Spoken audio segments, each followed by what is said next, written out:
Adventures in time and space, told in future tense.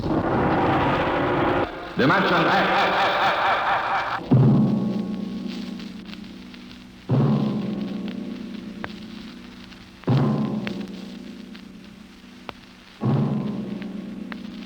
Can you predict what will come in 100 years? Or in 10? Or in the next minute? Some people think they can. Nuclear scientists, mathematicians, astronomers, biologists. They'll predict the shape of the future. Why? Because they make the future. Because they see beyond the known dimensions of time and space into the unknown. Dimension X.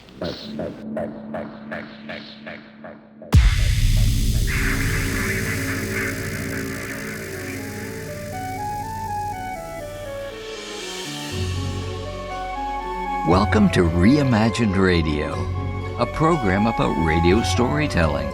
I'm Jack Armstrong. With each episode, we combine dialogue, sound effects, and music to engage your listening imagination. This episode is no different, and here to tell you about it is John Barber, producer and host. Thank you, Jack. Hello, everyone. Welcome. This episode of Reimagined Radio celebrates Dimension X, a science fiction anthology series broadcast on the NBC Radio Network April 1950 to September 1951. Although its lifespan was short, only 17 months, just 50 episodes, the legacy of Dimension X is long-lasting. Stories adapted for Dimension X became the DNA for science fiction storytelling as we know it today. We explore that legacy in two ways. First, by reviewing radio science fiction programs leading up to Dimension X, and second, by listening to The Outer Limit, the first episode of Dimension X and perhaps the most often broadcast radio science fiction story. Our radio storytelling originates from KXRW-FM, Vancouver, Washington's community radio station. We thank them for their support. And we thank you for joining us as Reimagined Radio celebrates Dimension X, stories in space and time told in a future tense.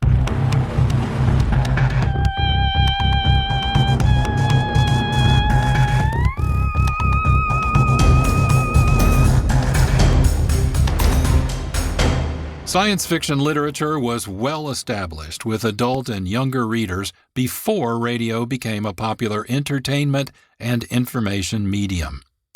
Novels by Jules Verne, H.G. Wells, and Edgar Rice Burroughs introduced ideas of space travel, alien life forms, and adventures on other planets. Beginning in the 1920s, science fiction stories also appeared in magazines and comics. Radio producers, eager to attract listeners, adapted science fiction stories as radio programs throughout the so-called Golden Age of radio, the 1930s to the 1950s. Buck Rogers in the 25th century is perhaps the earliest example. Buck Rogers in the 25th century.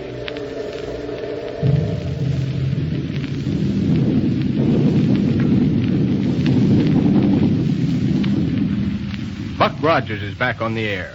Buck and Wilma and all their fascinating friends and mysterious enemies in the super-scientific 25th century. Shall we join him there? Okay, then, here we go. 500 years into the future.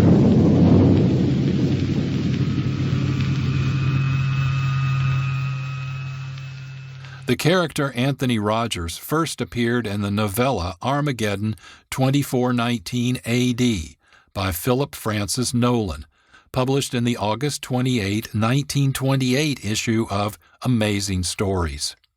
Nolan, with illustrator Dick Calkins, adopted the story to a comic strip and changed the lead character's name to Buck beginning in January 1929.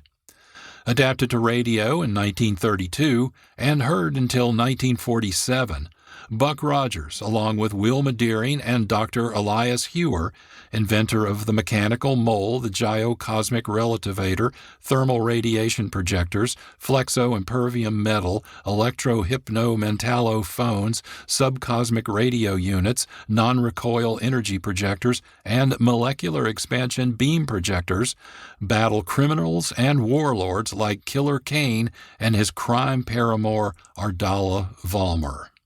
As its legacy, Buck Rogers in the 25th century brought the idea of space adventure into popular media and introduced compelling radio storytelling to its target audience of younger listeners.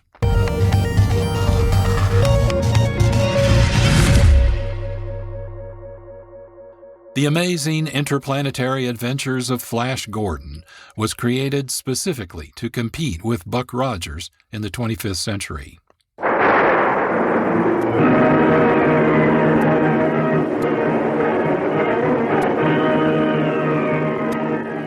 Presenting for the first time in radio, the amazing interplanetary adventures of Flash Gordon and Dale Arden.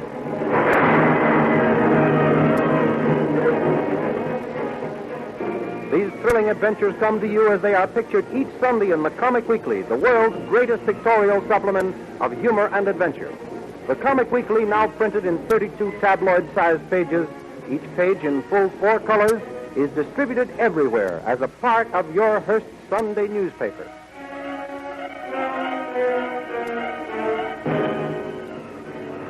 Each of the 26 radio episodes, targeted to younger listeners, broadcast April to October 1935, followed almost verbatim the amazing interplanetary adventures of Flash Gordon comic strip, created in 1934 by Alexander Alex Gillespie Raymond.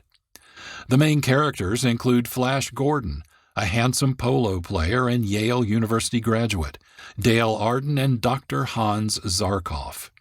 Together, they travel in Dr. Zarkov's rocket ship to a strange planet called Mongo. They meet, fight, and make friends with the rulers and creatures of several kingdoms. Returning to Earth, Flash and Dale marry, and the series ends, but returns almost immediately, as we'll hear shortly. Many artifacts introduced in the amazing interplanetary adventures of Flash Gordon can be followed into later radio series. For example, the space phone, first introduced in the July 1, 1934 Flash Gordon comic strip, was incorporated by William Mike Mosier into his radio series Space Patrol. The amazing interplanetary adventures of Flash Gordon ended on Saturday, October 26, 1935. The following Monday, October 28, the further interplanetary adventures of Flash Gordon debuted as a 4-day-a-week, 15-minute radio show. The series continued until February 6, 1936. The primary audience was younger listeners. Grove's emulsified nose drops bring to your radios the further interplanetary adventures of Flash Gordon. It is the same daring and resourceful Flash Gordon whose exploits have held you spellbound in the newspapers. Now through your loudspeaker every Monday, Tuesday, Wednesday, and Thursday at this same time, travel with Flash Gordon, Dale Arden, and Dr. Zarkov to the lost continent of Atlantis on the ocean's floor. The further interplanetary adventures of Flash Gordon frequently strayed from Raymond's comic strip. As you heard, Flash, Dale, and Dr. Zarkov shared an adventure in Atlantis, the mythical sunken city. The next science fiction program on our timeline is Latitude Zero, broadcast on the NBC Radio Network in 1941. The National Broadcasting Company presents Latitude Zero.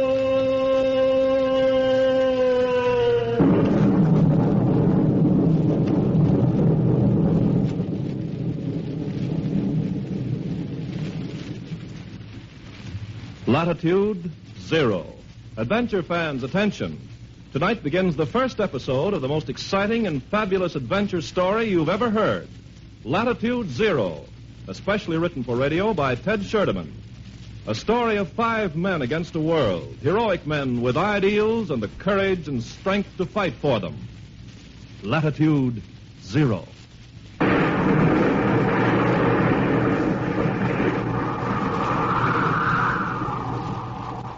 According to a review in Time magazine, Latitude Zero was, quote, broadcast on NBC, accompanied by the world's most bizarre barrage of sound effects. The script is written to match. The program dwells on the doings of one Captain Craig Mackenzie. Anxious to save civilization from its doom, the captain operates an insular Shangri-La in the South Pacific. The captain populates his island with all kinds of high-toned people, who he transports to his hideaway at latitude zero, i.e., somewhere on the equator, in a submarine. To rescue them, he has brushes with huge man-eating crabs and trees, griffins, and an evil fellow called Malik who runs a rocket ship, unquote. 17 episodes were produced by NBC in 1941. Only one is known to survive. Given the Time magazine review and the radio storytelling of the surviving episode, it's easy to lament the absence of the rest of the series.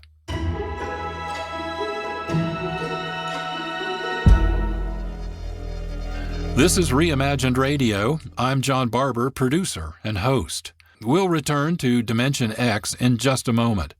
But first, I want to tell you about The Fusebox Show. Produced by Marc, it's a different kind of radio storytelling, full of quirky conversation and comedy, and its own form of science fiction. Here's a sample. Fusebox. We're just as happy as a bevy of Turkish aqua gophers on a slip and slide.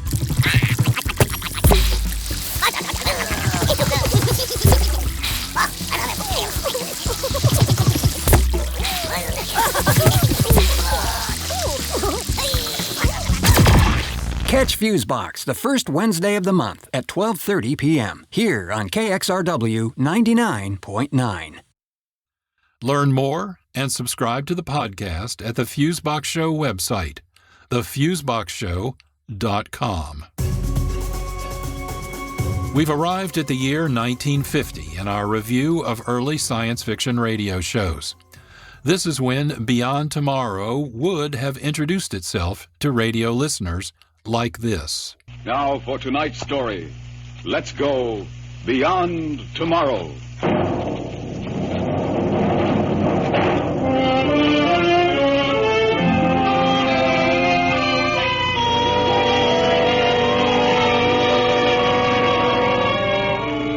Are you afraid to face tomorrow, or whatever may lie beyond tomorrow? Do you think you're up to spending a weekend on the moon, or entertaining house guests from Mars?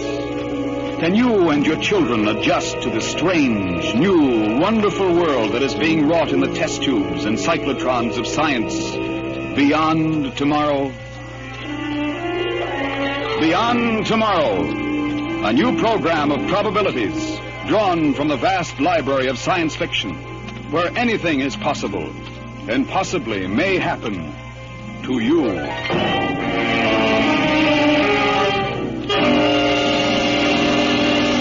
I say Beyond Tomorrow would have introduced itself to radio listeners for a reason. Allegedly, the series was intended as the first science fiction program for the Columbia Broadcasting System. The anthology series, featuring adaptations of published works, was intended for adult listeners. An audition and 3 episodes were recorded. They were announced in newspapers, but it's unknown whether they were actually broadcast. Interestingly, both the first and last episodes are the same story, The Outer Limit, which we'll learn more about when we tune our attention to Dimension X.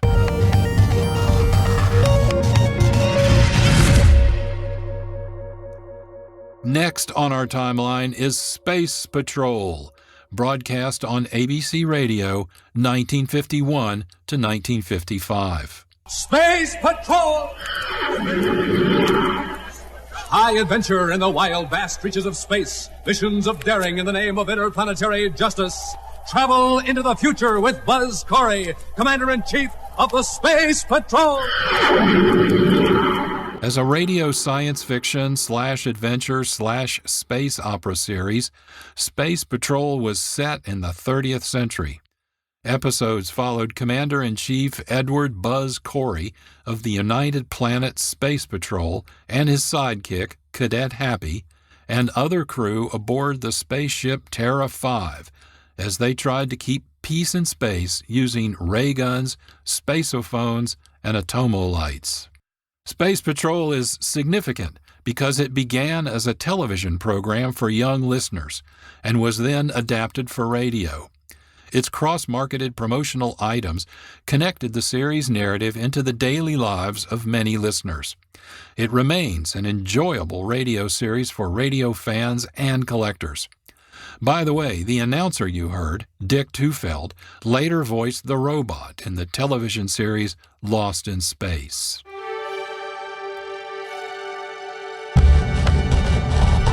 "2000+ is called the first adult science fiction radio series and was heard on the Mutual Radio Network 1950 to 1952.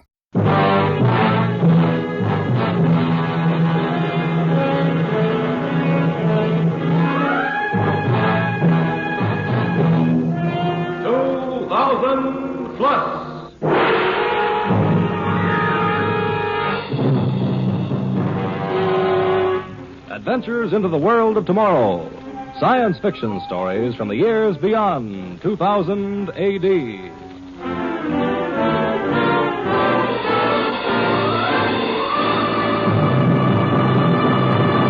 The melodramatic episodes of 2000+ were written and produced by Sherman H. Dreyer with Robert Wielnesen. 89 episodes of 2000+ were produced. 16 are said to survive.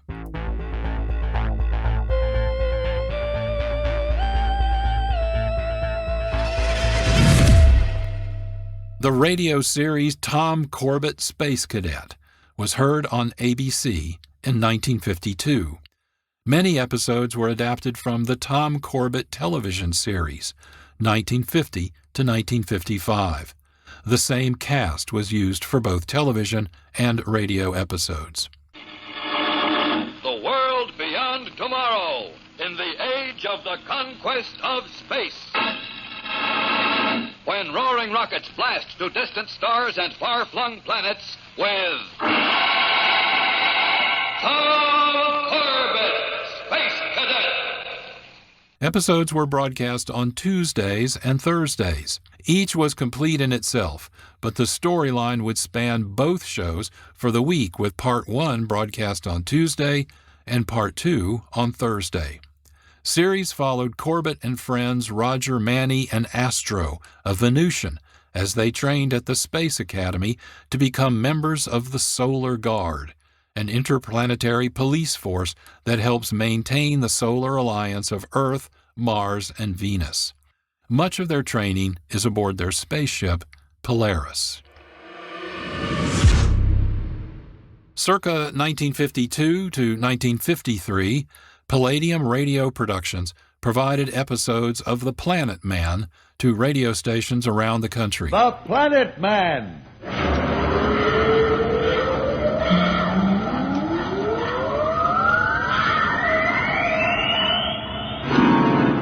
The Planet Man.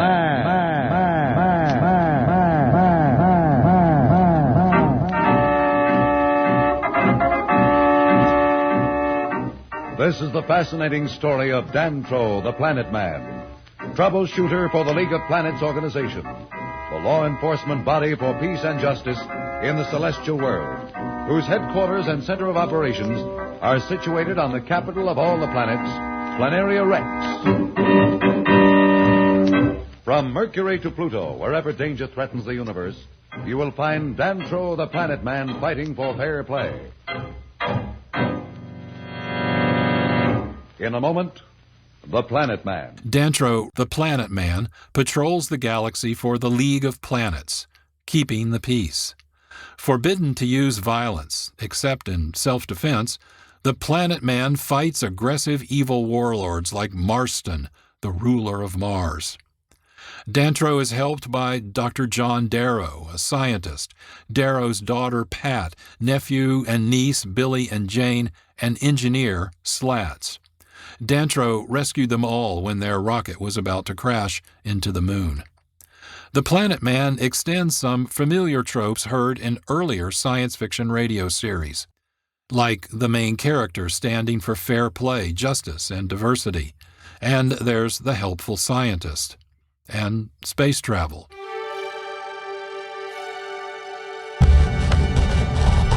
Next up is Captain Star of Space, heard on ABC Radio June 1953 to May 1954. From out of the future comes Captain Star of Space.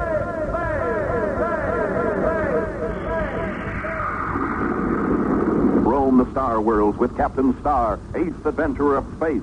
Thrilling transcribed adventures in outer space and strange and far-off worlds where mystery, intrigue, and danger ride on every space fleet mission with Star of Space. Captain Star and his Space Rangers travel throughout the galaxy aboard their spaceship Shooting Star, dealing with interplanetary criminals and other exciting galactic adventures. Captain Star of Space continues the tropes of spaceship, space travel, ray guns, futuristic technology, and systems of justice. Potentially 75 episodes were produced. 8 are thought to survive, but only 4 circulate.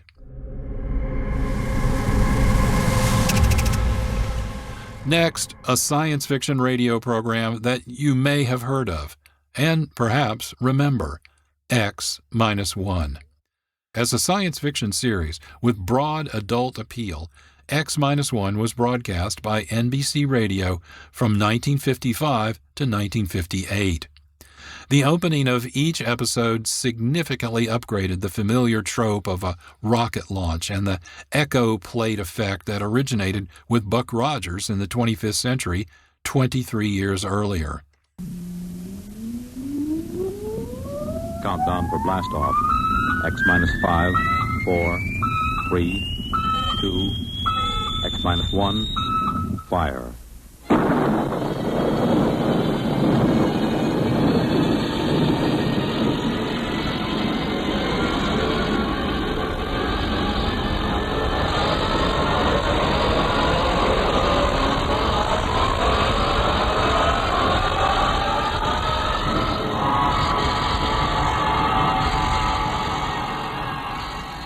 From the far horizons of the unknown come tales of new dimensions in time and space. These are stories of the future, adventures in which you'll live in a million, could be years, on 1,000 maybe worlds. The National Broadcasting Company, in cooperation with Galaxy Science Fiction Magazine, presents X minus 1.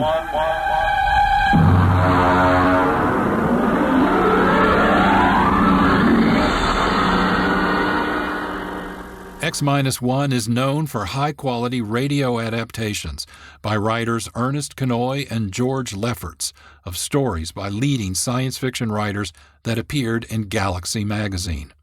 Reimagined Radio celebrated this legacy in June 2021 with samples from The Veldt by Ray Bradbury and The Cave of Night by James E. Gunn.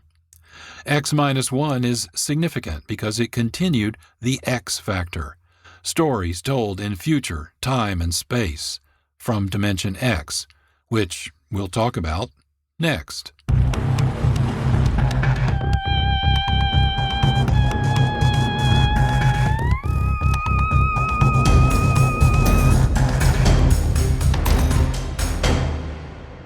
More than 20 years after the first science fiction radio programs, both radio creators and consumers understood that science fiction literature and radio storytelling thrive on engagement and imagination.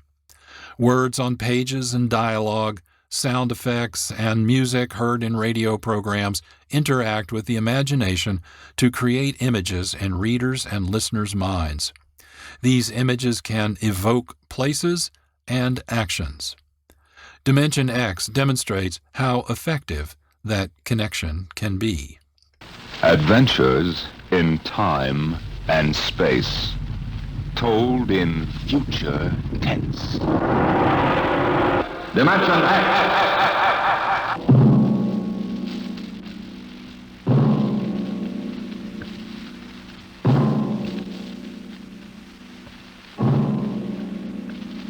Can you predict what will come in 100 years? Or in 10? Or in the next minute? Some people think they can. Nuclear scientists, mathematicians, astronomers, biologists. They'll predict the shape of the future. Why? Because they make the future. Because they see beyond the known dimensions of time and space into the unknown. Dimension X. The stories, tropes, and techniques of early science fiction radio programs provide context and perspective for the unique radio storytelling of Dimension X. For example, instead of adapting comic strips or television shows, writers Ernest Kenoy and George Lefferts faithfully adapted science fiction stories by actual science fiction writers like Ray Bradbury, Robert Bloch, Robert Heinlein, Isaac Asimov, Kurt Vonnegut, and others. This is Reimagined Radio. I'm John Barber, producer and host.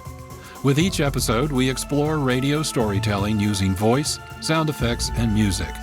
Here are some examples.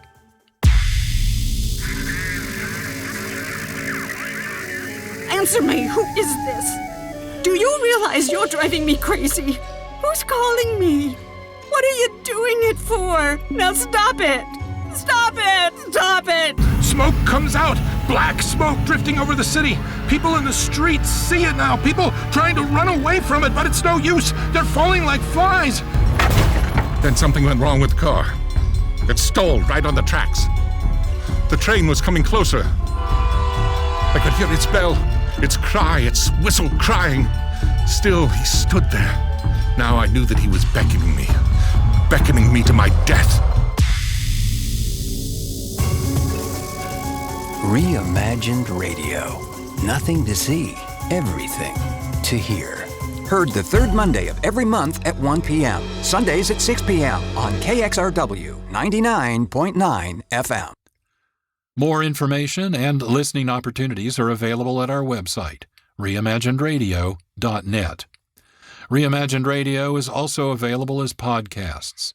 Subscribe, listen, like, and review wherever you get your podcasts or from our website.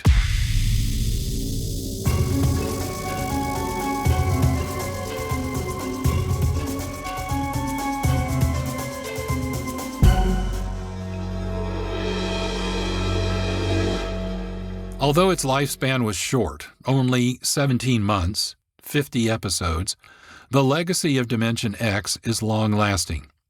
Stories adapted from Dimension X became the DNA for X-1 and science fiction storytelling as we know it today.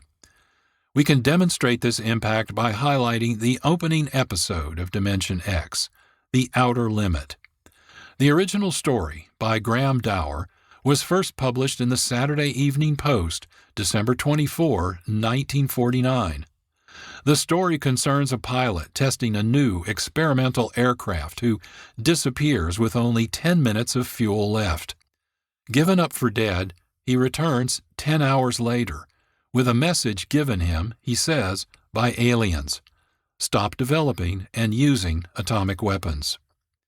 Dower's story effectively combines post-war angst, Cold War fears, and interest bordering on hysteria for flying saucers to create a template for several alien close encounter stories that followed. Adapted for radio, The Outer Limits was first heard as episode 97 of Escape. It was scheduled for both Beyond This World and Beyond Tomorrow, heard twice on Dimension X, twice on Suspense, and finally on X-1. As a result, The Outer Limit may be the most frequently broadcast science fiction radio story. Let's listen to The Outer Limit as heard on Dimension X. We go ahead now in time to 1965. We're on a vast concrete runway set in the desert of the Southwest. A giant metal ship stands before us, prow pointed for the stars. And in 5 minutes, the signal will flash, and it will tear up through the atmosphere to the outer limit.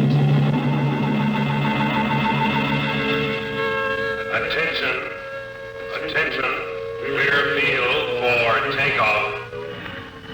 I want to go over procedure again, Steve. Don't worry, I got it straight. You just make sure. Okay. I take her up on jets to 50,000, then I cut in the rockets. No lower, or your tail blast will burn out 3 counties. I climb 4 minutes on rockets, then start maneuver tests. Remember that, no more than 4 minutes. Right. This ship isn't like those strato rockets you've been testing. She's the first one built for outer space. If she works, she can go clear to the moon. If I'd have known that, I'd have brought my toothbrush. Well, not this trip. Now get this, Steve. You've got power there to clear the Earth's gravitational field. But remember, after you cut in the rockets, you've only got 10 minutes fuel. If you go beyond the outer limit and don't save fuel for the return... I know, I won't get down again. That's right, Steve. You'll drift off into space. Get that now. 10 minutes fuel. Gotcha. Now, as far as I'm concerned, this project is a lot more important than that cosmic ray bomb they're testing out in the Pacific tonight. Well, the Security Commission brass doesn't think so. I don't see any undersecretaries under anything. Don't worry. In the long run, our ship will make the CR bomb back-page stuff. But in the meantime, it's just as dangerous. Remember, half the principles in this ship are pure theory, Steve. Slide rule stuff. If anything goes wrong, we may have to scrape you off the landscape with a soup spoon. You have a charming sense of humor. Now, here's what I'm getting at. We're risking your neck in this test. If anything blows, we don't want to have the next man pull the same boner. I know, Hank. So keep your mic open and keep talking. If anything goes wrong, we want to know exactly why. And we won't be able to ask you. Let us know before you pull every switch. Before you do anything. You got that? Yeah. Even if you only have to blow your nose. All right, get those fuel lines away. Okay, Mr. Crow. Well, I guess that's about all, Steve. Hey, that reminds me. Look, if Mary calls, I'm just up on a milk run. I didn't tell her today was it. How is she? She's okay, but she's due about now, and I don't want her to be nervous. Hey, I didn't know the baby was that close. Yeah? Steve, I really ought to be sending a single man on this job. What, and cut me out of a soft paycheck? Forget it, Hank. You know you can't get anybody else who can take 15 G's acceleration when those rockets cut in. Yeah, I know. It's time, Steve. Yeah. Well, see you later. Don't worry, Hank. I'll sweat for both of us. Button her up, Charlie. So long, Hank. So long. We'll give you the light from control.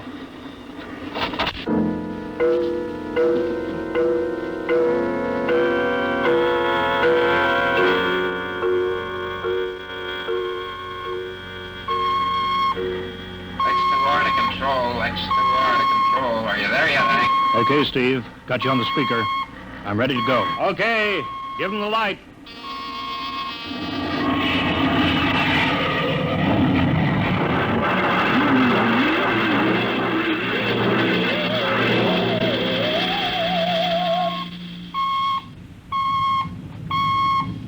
All right, Steve. I'm reading you clear. I'm at 40,000.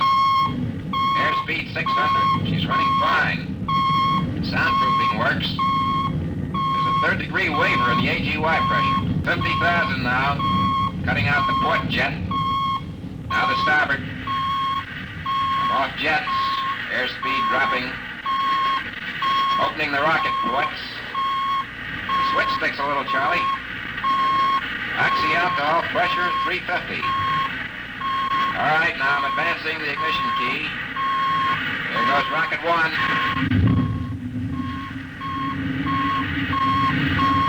Steve, you all right? Yeah. Feels like somebody slugged me with a sledgehammer. Airspeed now 1,200. Here goes number 2.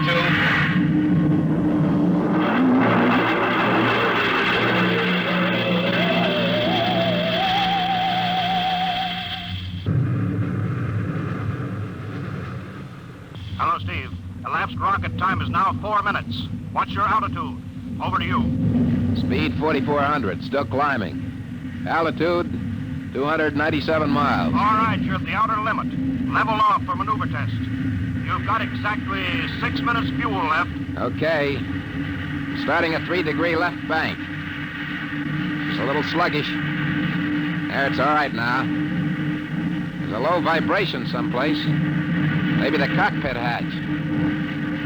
Now I'm straightening out. 5 minutes fuel left. Now I'm starting a 3-degree Hey! What's the matter? What's wrong? There's something up here. Something shining. What are you talking about? There's something above me, Hank. I'm going to chase it.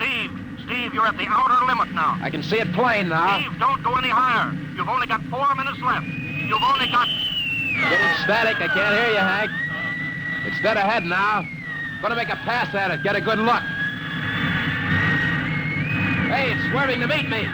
It's dead ahead now. It's dead ahead.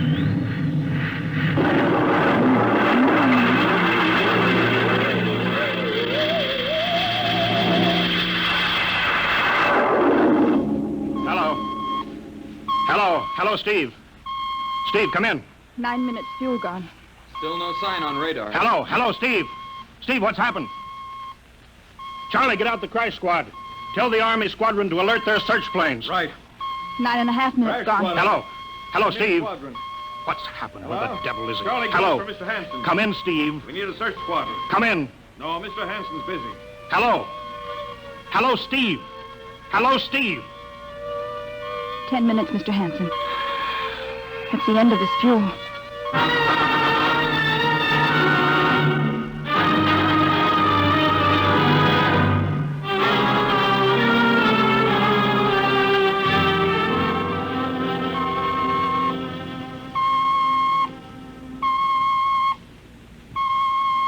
How long's it been now? 10 hours, Mr. Hanson. Nothing more on radar, Sergeant? Screen's blank. Colonel Corelli called in. Search planes are back. He didn't find anything. Should be some trace. Couldn't have bailed out, could he? You don't hit the silk at 4,400 miles an hour. Either went past the outer limit, ran out of fuel. Something blew, and we'll find the pieces scattered from here to the coast. Why does it have to be the best man? Always the best man. I'll get it. Charlie, Yes, I'll take it. we've got to figure out what was wrong. All right, I'll tell him. Something must have blown. Mr. Hanson, Yeah.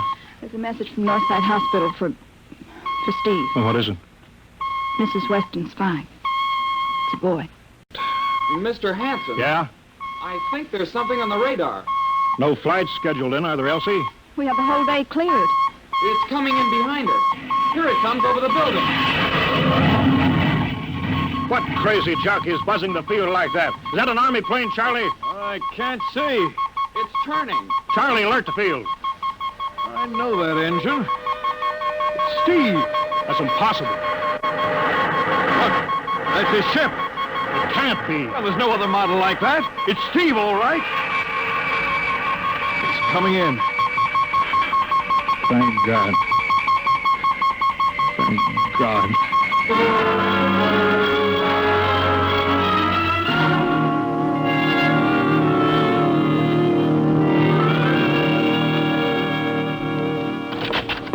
All right, sit down, Steve. The quicker we get this done, the quicker you get over to see Mary and the baby. Hank, does that cosmic ray bomb still go off tonight? What are you talking about? Straighten out, Steve. Where you been for the last 10 hours? Listen, Hank, there's something more important. Come on. I've got to get a report on the screen to Washington, so let's have it. I've got to know how you stretched 10 minutes fuel to keep you in the air for 10 hours. Now, one thing before I talk. Look, have the Steve. Geiger men run over the ship before they refuel. What'd you run into? So help me, Hank, I don't know. We better check and make sure it isn't radioactive. Elsie, add a Geiger report on the standard check. Steve, maybe we better have the doc look you over, too. No, I'll be all right. They said I'd be all right. They?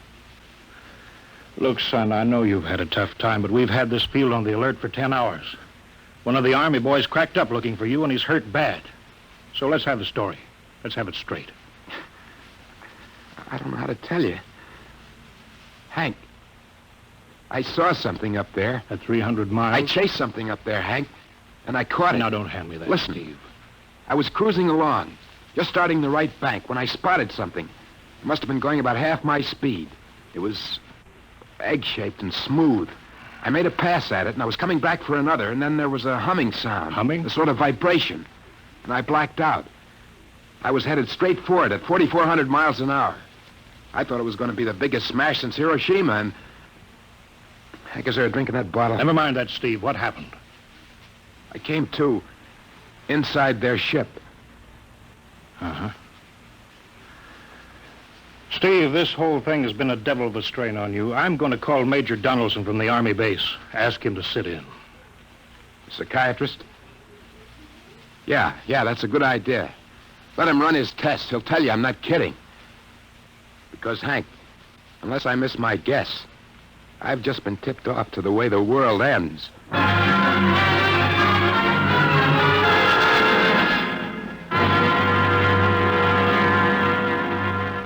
All right, Mr. Weston, suppose you continue your story. Yes, let's have it, Steve. You woke up inside the ship? Yes, and the place was jammed with machinery. Dials, blinkers. I couldn't recognize anything. And you were surrounded by these men from Mars?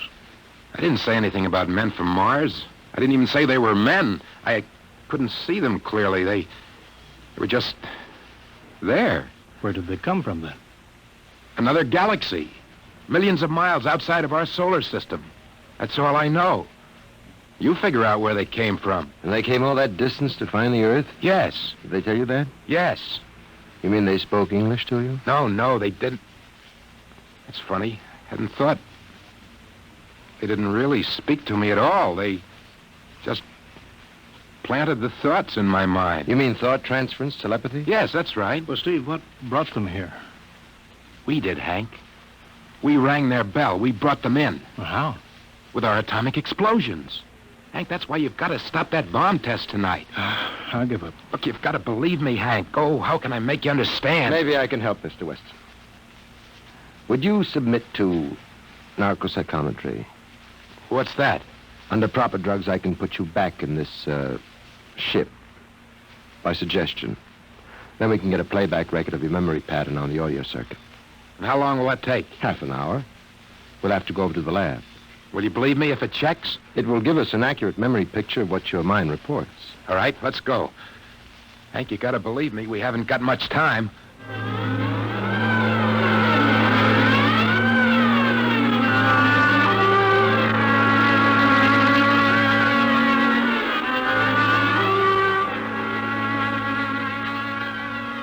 You should be getting drowsy now. Count backwards from 10. 10, 9, 8, 7, 6, 6.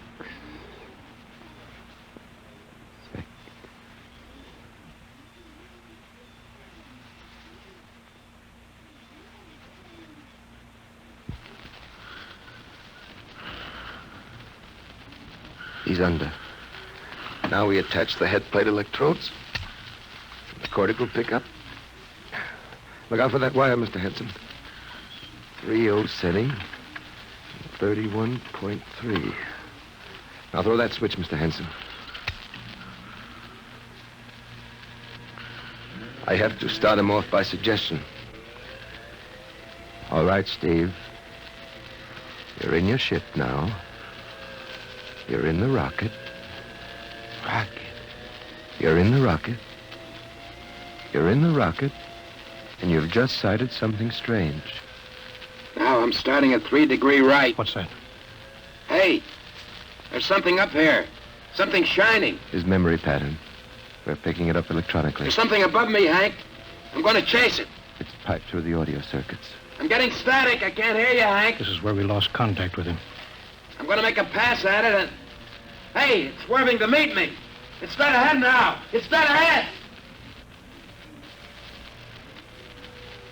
Now what?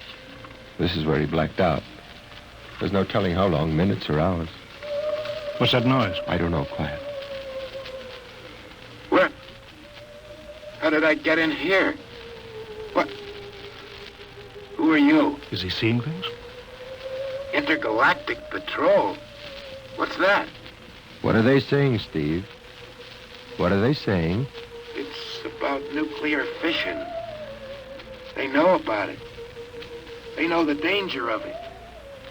Long ago, they had wars that almost destroyed them. But finally, they learned. Now they've outlawed war. Go on, Steve. They patrol space. When their detector picks up an atomic explosion, they send a patrol. What are they going to do? They've quarantined us. Quarantine? They've isolated the Earth. Because we don't know how to control ourselves yet. Until we learn, we'll be a menace to the whole universe. What is this nonsense? Quiet. How are they going to do it, Steve? They've spread a layer out here of... I don't know how to call it. All around the Earth. It's miles deep. When there's an atomic explosion on Earth, the radioactive particles will drift up to this layer and set off a chain reaction. It'll go around the world in microseconds. And that's the end. The end? What's he... Wait. Yes. I understand. I've got to bring back the warning. You're going to put me back in my ship to bring the warning.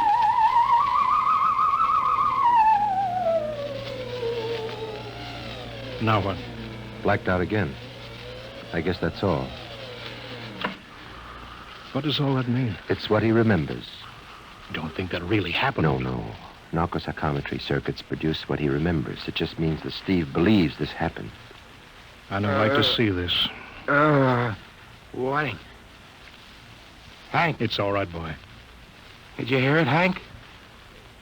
You understand? Sure. We've been quarantined. Don't you understand? They fixed it so that if we set off one more nuclear explosion, that'll be it. Now, take it easy, Steve. At the test tonight. They're setting off the CR bomb. Hank, what time is it?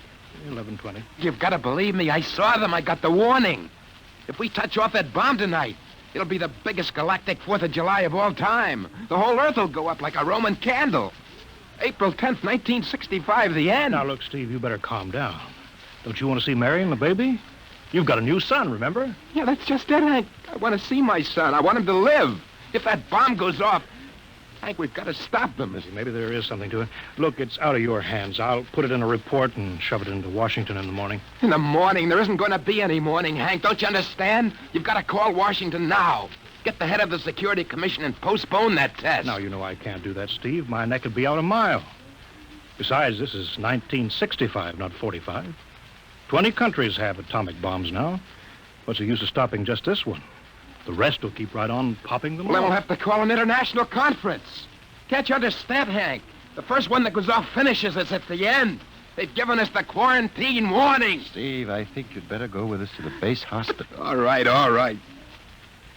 I'll go with you. You don't need a straitjacket. That's the way, Steve. You'll probably feel better by morning. Let's go.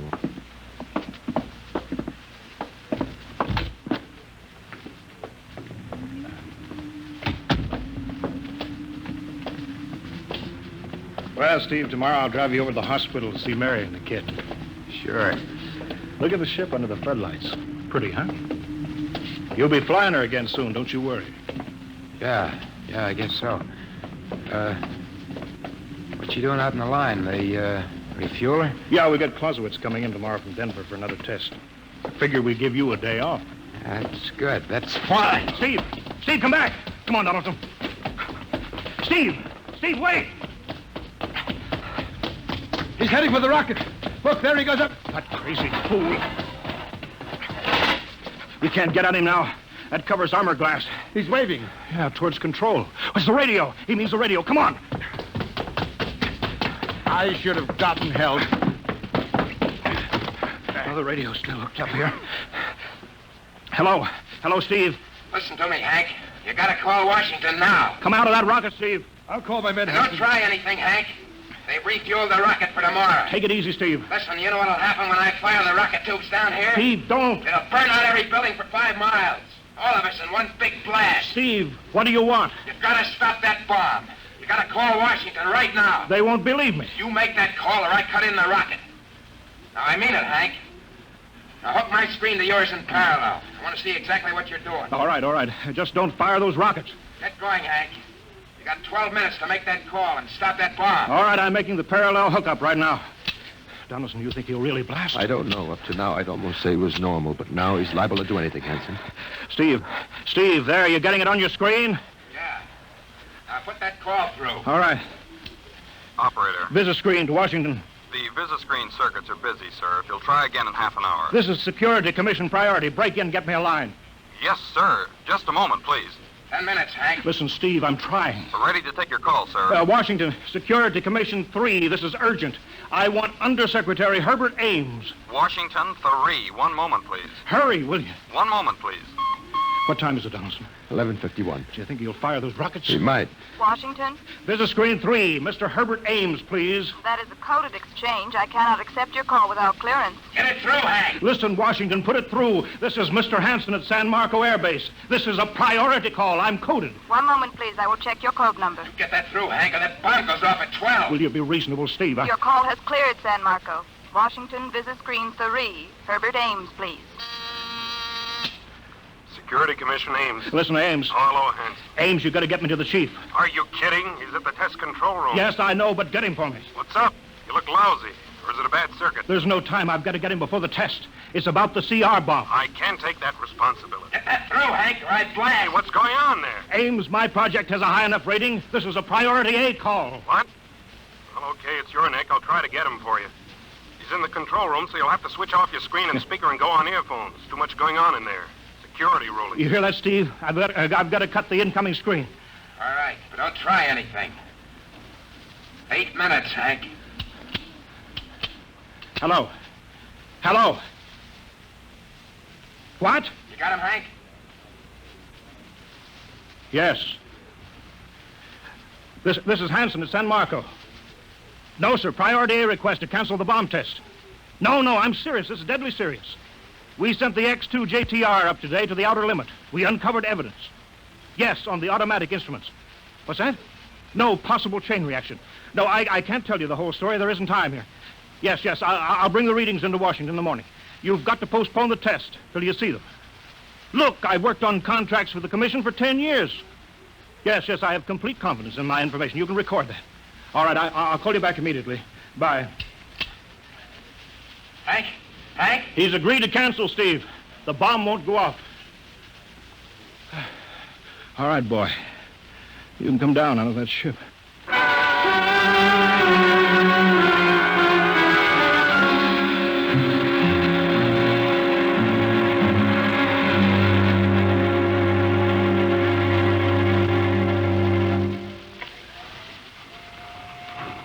He's opening up. Here he comes. All right, Steve. Come on down. Sure, Hank. Just a second.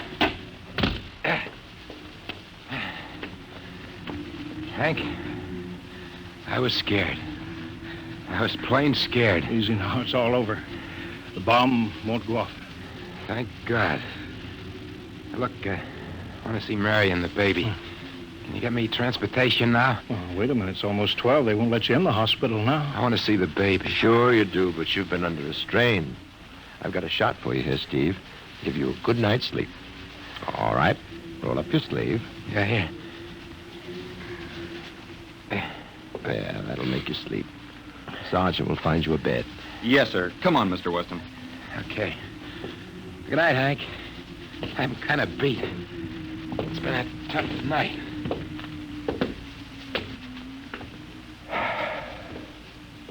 It sure has.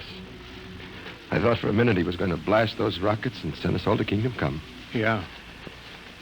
Quite a stunt getting the ray bomb test called off.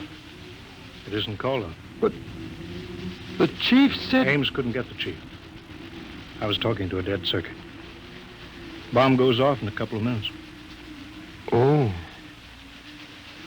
Poor Steve. He was one of the best. He was the best. 1 in 10 million. Some story of his, poor guy. For a while, he almost had me believing that quarantine. That's a very common delusion. End of the world. Yeah, I suppose so. Ah, it's a nice night. Never saw the stars so bright. We better be getting in. That wind is cold. Well, the bomb goes off in 30 seconds. Poor Steve. You know, Hanson, there's just one thing. Yeah? It's outside my field, but I'm curious. How did he keep that ship in the air for 10 hours with only 10 minutes fuel?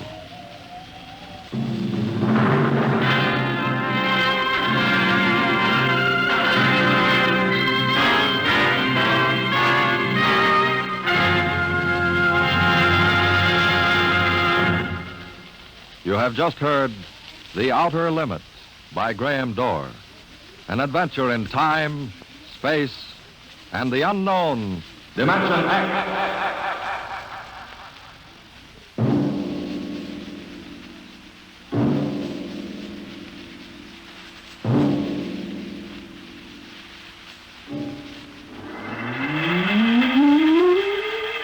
Tonight's story, transcribed on Dimension X, The Outer Limit by Graham Dorr, was adapted for radio by Ernest Kenoy. Featured in the cast were Joseph Julian as Steve, Wendell Holmes as Hank, and Joe DeSantis as Major Donaldson. Your host is Norman Rose. Music was by Albert Berman. Sound designed by Sam Monroe. Edward King directed.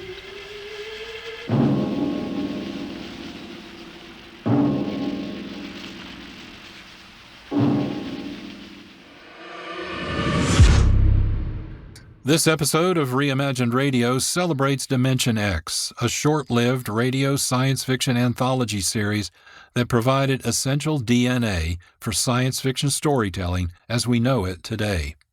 Our tribute is two-pronged. First, a review of other science fiction programs leading up to Dimension X. And second, listening to the first episode of Dimension X, The Outer Limit, which is perhaps the most repeated science fiction radio story ever.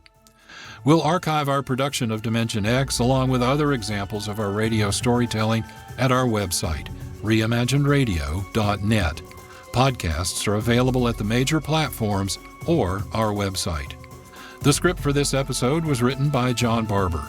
Sound design, music composition, and post-production by Marc Rose. Graphic design by Holly Slocum. Reimagined Radio announcer is Jack Armstrong. Reimagined Radio is supported by KXRW, Vancouver, Washington's community radio station. This is John Barber, producer and host. Thank you for listening. This has been a production of Reimagined Radio. Our radio broadcasts are heard on local, regional, and international community radio stations. For on-demand streaming, point your browsers to our website, Reimagined Radio. That's all one word, no punctuation, .net. Thank you so much for listening, and please join us again for another episode of Reimagined Radio, where we'll continue our exploration of radio storytelling.